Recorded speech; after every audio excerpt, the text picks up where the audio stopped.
რუსეთის ირგვლივ მტრული სახელმწიფოების შემორტყა მას გულისხმობს და ეს არაა გასაკვირი, მაგრამ მე არ მესმის სიმართლე გითხრათ თვითონ რუსების არ მესმის, იმიტომ რომ რუსეთმა რომელმაც ძალიან კარგად იცის რეგიონში რა ხდებოდა და როგორ ხდებოდა, ისეთი თამაში ითამაშა,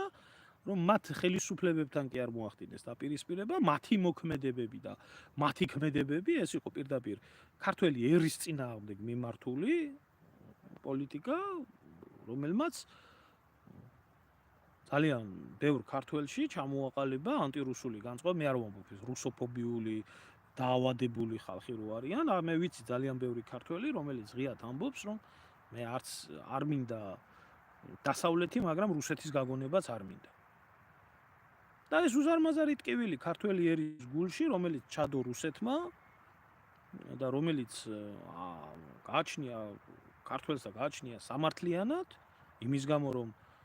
მათი მარიონეტები ვინც იყვნენ ხელისუფლებაში, აქამდე მიიყვანეს პოლიტიკა ამ ორ ქვეყანას შორის, არ არის თანახმა და სიმართლე გითხრათ, არც მე ვარ ის ადამიანი, რომელიც მაგალითად შენ რუსეთუმე ხარ, ეს ავადმყოფების ისა ტრენდია, რომ თუ ყველაფერში არ ეთანხმები მედასავლეთეებს, შენ ხარ ეგრევე რუსეთუმე. მეც არ ვეთანხმები მე პირადად არ ვეთანხმები იმ პოლიტიკას, რომ საქართველო იქნას და იყოს ისეთი ქვეყანა, რომელსაც ესე დაუკრავენ ტაშს მოსკოვიდან და ფინსკზე გაატარებიებენ ყველანაირ პოლიტიკას. არც ერთი ქვეყნის მიმართ არ უნდა იყოს საქართველო ასე და არც რუსეთის მიმართ არ უნდა იყოს საქართველო იმ მონური მორჩილების ადამიანებზე, რომლებსაც მართლა რუსეთის შემადგენლობაში რომ უნდათ ქვეყნის შეყვანა. გასაგებია ინტერესის გატარება ერთი არის, რუსული ინტერესის და უსაფრთხოების ინტერესის გატარება, რომელიც ასევე შეიძლება ჩვენ ინტერესებში იყოს, ჯდებოდეს ეს სხვა ამბავია,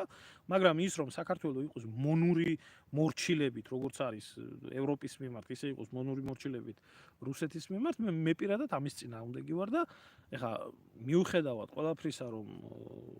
რუსებს არ უნდათ ქართველი ერის ამოწყვეტა, გაწყვეტა და რუსები ასე არ ცდილობენ, როგორც დასავლეთი ცდილობს საქართველოს ამოწყვეტას და ქართველი ერის ამოწყვეტას და გაწირვას, ხედავთ ამ ყველაფრისა, რუსების ხედვა საქართველოში არის შემდეგნაირი, რომ საქართველო უნდა განვითარდეს, მხოლოდ და მხოლოდ რაღაც ეკონომიკური კუთხით ქართველი ერი უნდა იყოს საქართველოში, მაგრამ ახლა საქართველო იყოს ძლიერი სახელმწიფო, რომელიც ძლიერ სახელმწიფოსაც თავისი ინტერესები ექნება, ეს არ არის მათ აზრში და მათ ფიქრში და ეს ყველაფერი თუნდაც აგერ აზერბაიჯანის მაგალითზე, რომელმაც თავისი დამოუკიდებელი თამაში დაიწყო რეგიონში, მიუღებელი არის. ამიტომ ჩემთვის ის მიმართულება, რომელი მიმართულებაც თავის თავში ითვალისწინებს იმას, რომ ადრე თუ გვიან თავარი ამ სიტუაციას გადარჩე და მე შენ ნორმალურ და ძლიერ სახელმწიფოდ განვითარების ფუნქცია არ გქონდეს და გართმევდნენ ამის უფლებას, ესეც არ არის ჩემთვის მისაღები. ხო, თურქულ სამყაროს რაც შეეხება, თურქული სამყარო და გლობალური სამხრეთი, ეს არ არის იმდენად ჩამოყალიბებული ძლიერი მოთამაშე, რომელიც ძლიერ მოთამაშესაც შეუძლია თქვათ საქართველოში მიუხედავად იმისა დიდი გავლენები აქვს რუსეთს და დასავლეთს დაუპირისპირდეს. და ჩვენ მე პირადად თურქეთთან და საერთოდ თურქულ სამყაროსთან ამას არ ვამბობ, რომ მეზობლობა არ გქონდეს და ურთიერთობა არ გქონდეს და ვაჭრობა არ გქონდეს და რაღაცა არ გქონდეს და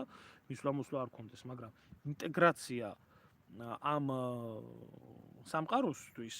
ჩვენი განვითარების წერტილი აქ არ არის. ამას ებრძოდა ჩვენი წინაპარი მე-10 საუკუნეში მოყოლებული დიდი თურქობიდან დაწყებული დღემდე ამით მოვედით და თავისთავად თუ ჩვენ გამაჰმადიანებული და ისლამიზირებული საქართველო გვინდოდა, მაშინ რაღაც ეწირებოდა ჩვენი წინაპარი და რას ვეწირებოდით ამდენი ხანი. ამიტომ თურქული სამყარო თუმცა პლუს ამას არ არის ეს სამყარო ისეთი ძლიერი, რომელიც ძლიერსაც შეუძლია დაუპირისპირდეს, იმიტომ რომ თურქეთი თვითონ არის დამოკიდებული დასავლეთის ქვეყნებზე ძალიან ძლიერად. ასეთ შემთხვევაში რა რჩება და რა გვრჩება? ჩვენ ახლა დამოუკიდებლად არ შეგვიძლია. რჩება ასეთ შემთხვევაში და ჩემი აზრი არის ასეთი, არავის თავს არ ვახვევ, მაგრამ ყველაზე მეტი სწორად მიმაჩნია ჩინეთი.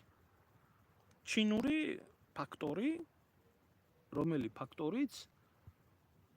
საქართველოსთვის შეიძლება